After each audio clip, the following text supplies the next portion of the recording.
Business, pardon the pun. Can you believe John Daly is averaging 20 more yards off the tee than Tiger?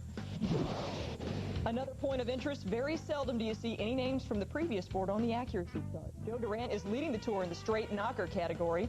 Larry Mize is second at almost 85%. Driving is not an option when it comes to traveling to Hawaii, but that doesn't stop the various professional tours and vacationers alike from making the island a desired destination.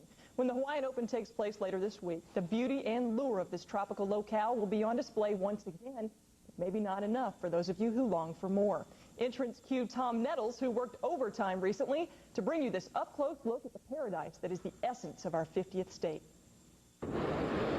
Watching the waves crash up against the rocks here at beautiful Mauna Lani reminds us of just some of the beauty that we've experienced in our 2 weeks here on the big island of Hawaii.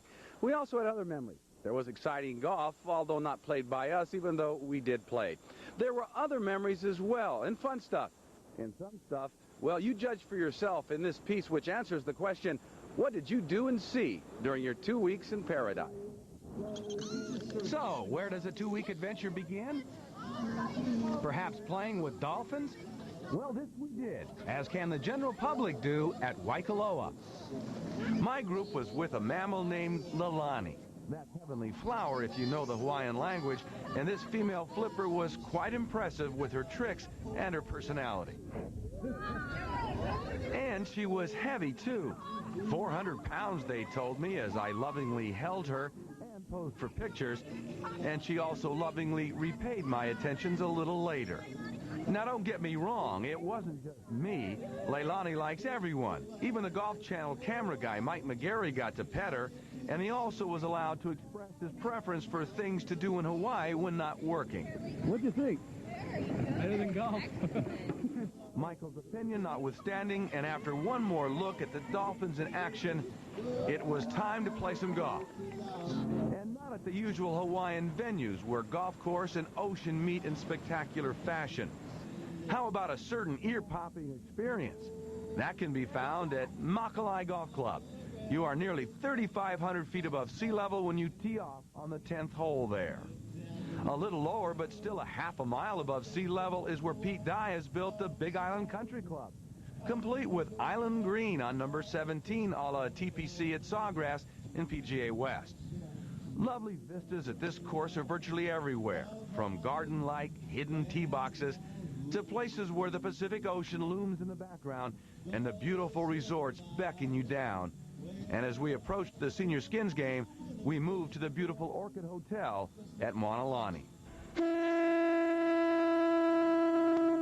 That guy blowing his horn and lighting the gas lamps was by no means doing it for us.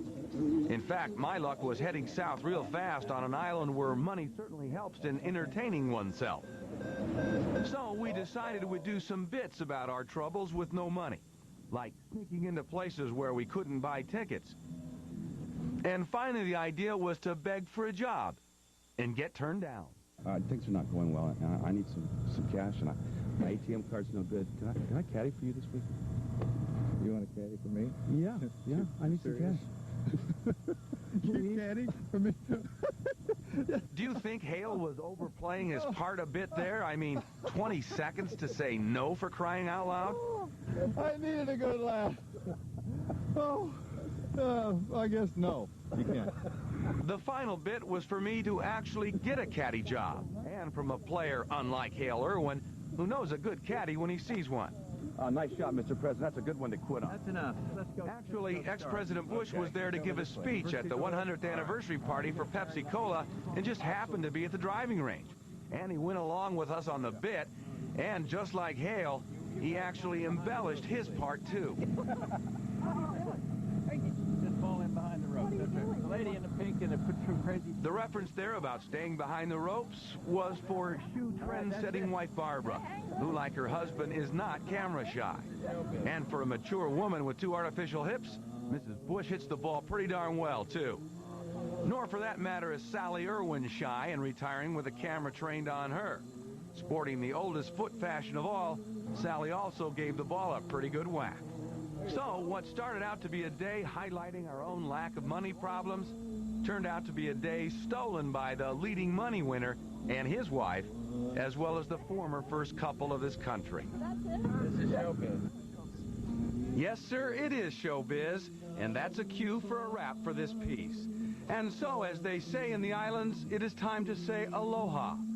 We were captivated by our stay. The beauty was indeed bountiful. There was work to be done, to be sure. There was a tournament played and a skins game completed.